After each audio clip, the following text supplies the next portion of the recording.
ప్రియమైనటువంటి దేవుని బిడ్డలారా, రండి పూట యెషయా గ్రంథం మనం ధ్యానం చేసుకుందాం.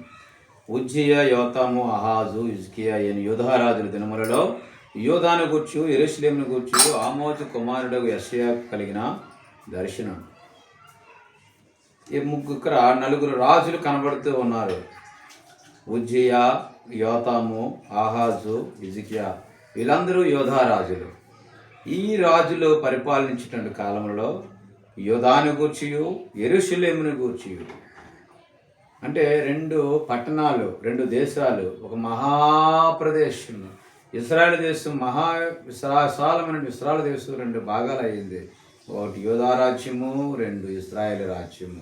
ఇక్కడ యూదా రాజ్యము గూర్చి, యెరూషలేమును గూర్చి ఆమోజు కుమారుడు యెషయా అనేటువంటి ఒక పాస్టర్ గారికి దేవుడు దర్శన రూపంలో చెబుతూ ఉన్నాడు. ఏమని చెప్తున్నాడంటే, యెహోవా మాట్లాడుచున్నాడు. ప్రభు అంటున్నాడు, నేను మాట్లాడుచున్నాను, ఆకాశమా ఆలకించుము, భూమి చెవియొగ్గుము. నేను పిల్లలను పెంచి గొప్పవారినిగా చేసి తిని, వారు నా మీద తిరగబడి ఉన్నారు. దేవుడు బాధపడుతూ ఉన్నాడు. నేను పిల్లలను పెంచాను, గొప్పవారినిగా చేశాను, వాళ్ళు నన్ను ఆదరించటం లేదు. ఈరోజు తల్లిదండ్రులు ఒకవేళ అలాగ ఉంటే ఎంత బాధపడుతూ ఉంటారు. ఈ లోకంలో ఉన్న తల్లిదండ్రులే ఇంతగా బాధపడుతూ ఉంటారు కదా, మరి పరలోకముందున్న తండ్రి, ఆత్మీయ తండ్రి, యుగ యుగాలు ఆయన దగ్గర ఉండాల్సిన వాళ్ళము. ఇక్కడ మన తల్లిదండ్రులు కొద్ది కాలం మాత్రమే మనతో ఉంటారు, మన వాళ్ళతో ఉంటాం. కానీ తర్వాత దినాలు, తర్వాత రోజుల్లో పరిస్థితి ఏంటి? నేను పిల్లలను పెంచాను, గొప్పవారినిగా చేసి తినే వారు నా మీద తిరుగుబడి ఉన్నారు. ఎద్దు తన కామందు నెరుగుదును, గాడిద సొంత వాని తోడు తెలుసుకును. ఇశ్రాయేలునకు తెలివి లేదు, నా జనులు యోచింపరు. దేవుడు ఎంత బాధపడుతూ ఉన్నాడో మనం చూసినట్లయితే, ప్రియమైనటువంటి సహోదరులారా, ఎద్దు తన సొంత దొడ్డును ఎరుగును, మరి గాడిద సొంతవాని దొడ్డును ఎరుగుదును, ఎద్దు తన కామందును ఎరుగుదును. తన యజమానుడు ఎద్దుకు తెలుసు. మరి అటు రీతిగానే ఇక్కడ చూసినట్లయితే యెషయా గ్రంథం మరొకసారి మనం ధ్యానం చేసుకుంటాం. యెహోవా మాట్లాడు, ఆకాశమా ఆలకించుము, భూమి చెవియొగ్గుము. Hear O heavens and give ear, O earth, for the Lord has spoken. I have nourished and brought up children, and they have rebelled against me. నా మీద వాళ్ళు తిరుగుబాటు చేశారు. యెహెజ్కేలు గ్రంథం 25:32 చూసినట్లయితే ఈ మాట స్పష్టంగా మాట్లాడుతూ ఉంది. 20 అధ్యాయము, ఇట్లనగా ప్రభువైన యెహోవా ఇలాగ సెలవిచ్చుచున్నాడు, ఇశ్రాయేలును ఏర్పరచుకొనిన వాడును, యాకోబు సంతతికి ప్రమాణం చేసిన నాడును, ఐగుప్తు దేశమందు నన్ను వారికి ప్రత్యక్షపరుచుకొని ప్రమాణం చేసి, నేను మీ దేవుడిని యెహోవాను నేను ప్రకటించిన కాలమున వారిని ఐగుప్తు దేశంలో నన్ను రప్పించి వారి కొరకు నేను విచారించినదియు, పాలు తేనెలు ప్రవహించినదియు, సకల దేశములకు ఆభరణమై నదియునైన దేశంలోనికి తోడుకుని పోయేదినని చెప్పిన కాలంలో నేను ప్రమాణం చేసి తిని కదా. అప్పుడు నేను మీ దేవుని యెహోవాను, మీలో ప్రతివాడు తనకిష్టమైన ఏయ కృత్యములను విడిచిపెట్టవలను, ఐగుప్తీయుల విగ్రహములను పూజించుట చేత మిమ్మును మీరు అపవిత్రపరుచు కొనకుండవలని నేను నీకు ఆజ్ఞాపించి తిని. అయితే వారు నా మాట విననొల్లక నా మీద తిరుగుబాటు చేసి తమకిష్టమైన ఏయ కృత్యములు చేయటం మానలేదు, ఐగుప్తీయుల విగ్రహములను పూజించటం మానలేదు. గనుక వారు ఐగుప్తీయుల దేశంలో ఉండగానే నేను నా రౌద్రము వారి మీద కుమ్మరించి నా కోపము వారి మీద తీర్చుకుందునని అనుకొంటిని. చూడండి, దేవుడు మొట్టమొదటిగానే చెప్తూ ఉన్నాడు.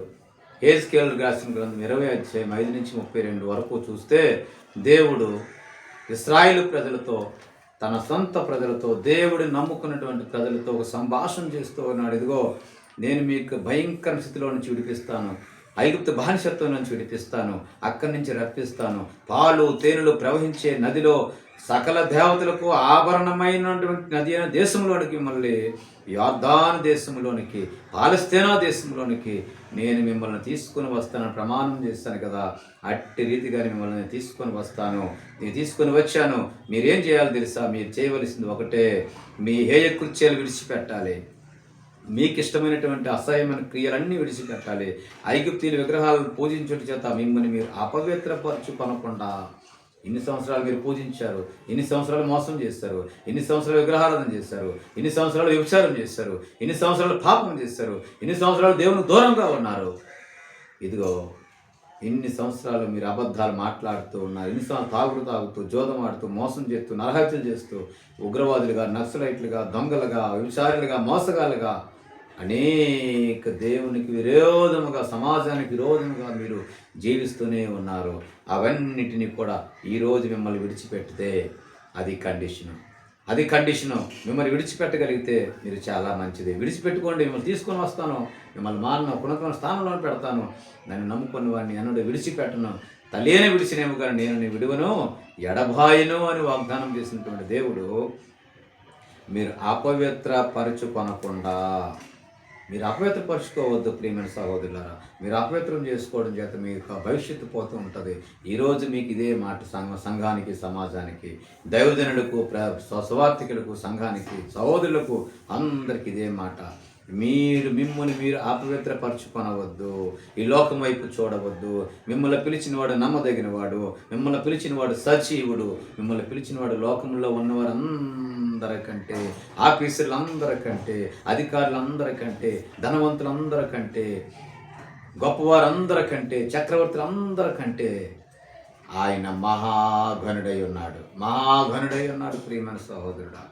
ఇంత ఘనుడైనటువంటి దేవుడు నీ పక్షాన ఉండగా నువ్వు ఇంకనూ భయం చెందొద్దు. అయితే అయినప్పటికీ, లేదంటే అలాగ మీరు చేయకపోతే, ఇగో ఐగుప్తుల దేశంలో ఉండగా నేను రౌద్రం వారి మీద కుమ్మరించుతాను అంటూ ఉన్నాడు. అయితే ఏ అన్యజనుల ఎదుట నన్ను నేను బయలుపరుచుకుంటున్నావు, ఈ అన్యజనుల మధ్య వారుండిరో, ఆ అన్యజనుల ఎదుట వారికి నన్ను బయలుపరుచుకుంటుని నా నామమునకు దోషణ కలగుండుటికై అలాగు చేయటం మాని, ఆ జనులు చూస్తుండగా నా నామ ఘనత కొరకు నేను వారిని ఐగుప్తు దేశంలో నుండి రప్పించితిని.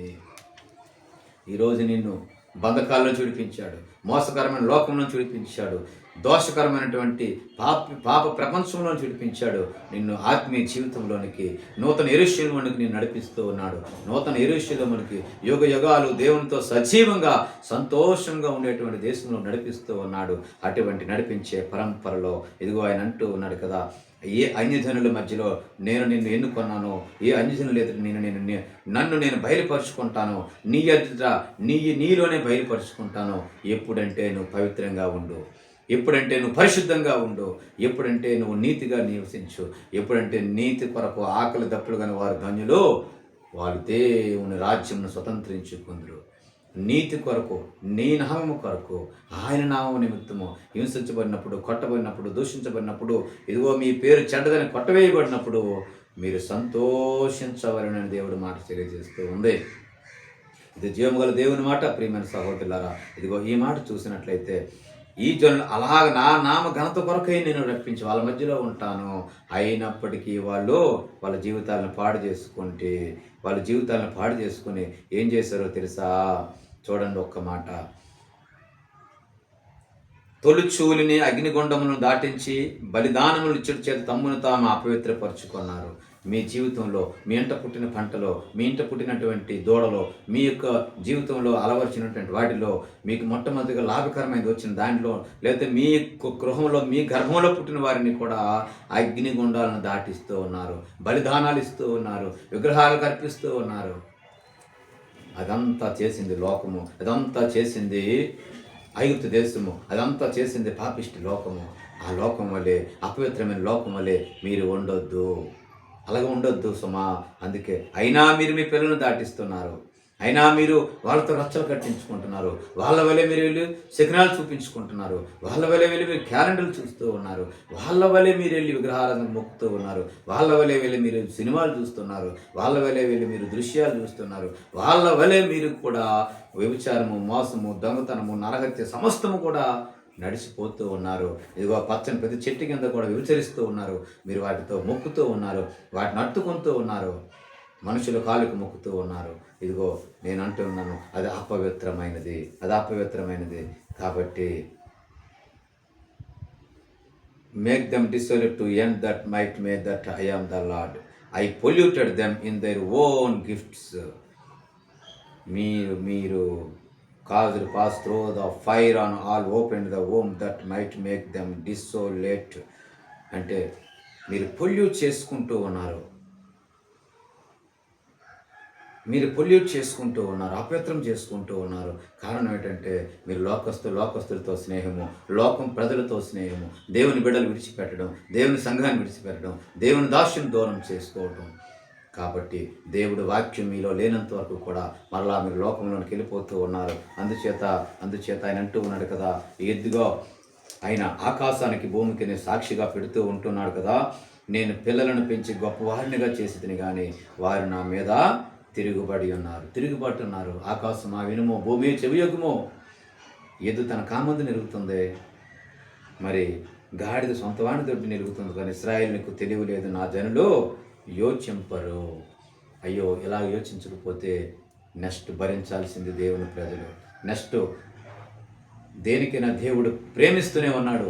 ఆయన శిక్షించే ముందు, తండ్రి కుమారుని శిక్షించే ముందు ఒక హెచ్చరిక చేస్తూ ఉంటాడు, నువ్వు మానుకో.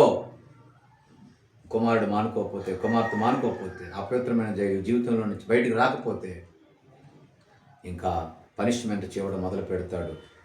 నీ శరీరపు తండ్రి నిన్ను పనిష్మెంట్ చేసినప్పుడు పరలోకపు తండ్రి అండి ఆయన. ఎందుకంటే నీ ఆత్మ పాతాళంలోకి వెళ్ళిపోవడానికి ఆయనకి ఇష్టం లేదు. నీ ఆత్మ దేవుని రాజ్యంలో దేవునితో ఉండడానికి ఇష్టపడుతూ ఉన్నాడు. తన పిల్లలు తన యొద్దకు రావాలని ఇష్టపడుతూ ఉన్నారు. నీ కుమారుడు సపోజ్ నీ కుమారుడిని కొట్టినప్పుడు వాడు పారిపోయి, ఒకవేళ అన్యుడితో చేరితే వాడు పారిపోయి, ఒక దొంగలతో చేరితే వాడు పారిపోయి, ఒక మోసగాళ్ళతో స్నేహం కడితే నువ్వెంత బాధపడతావు.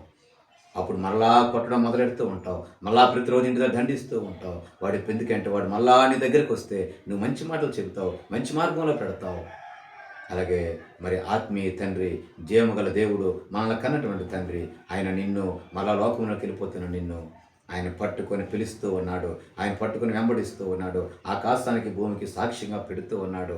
అయ్యో, నా ప్రజలకు తెలివి లేదు, నా జనులు, నా బిడ్డలు ఆలోచించరు.